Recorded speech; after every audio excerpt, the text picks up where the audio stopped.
ಇತಿಹಾಸದಲ್ಲಿ ಒಂದು ಸೌಹಾರ್ದದ ಒಂದು ವಾತಾವರಣ ಏರ್ಪಟ್ಟಿದೆ.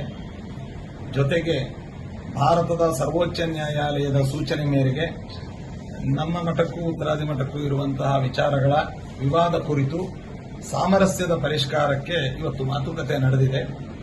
ಅದು ಕ್ರಮಕ್ರಮವಾಗಿ ಆದಷ್ಟು ಬೇಗ ಒಳ್ಳೆ ರೀತಿಯಲ್ಲಿ ಪರಿಹಾರವಾಗಿ ಸಮಾಜಕ್ಕೆ ಉತ್ತಮ ಸಂದೇಶವನ್ನು ನೀಡುತ್ತೆ ಅಂತ ನಾವು ದೇವರಲ್ಲಿ ಪ್ರಾರ್ಥನೆ ಮಾಡ್ತಾ ಎಲ್ಲರಿಗೂ ಶುಭವನ್ನು ಕೋರ್ತಾ ಇದ್ದೀವಿ.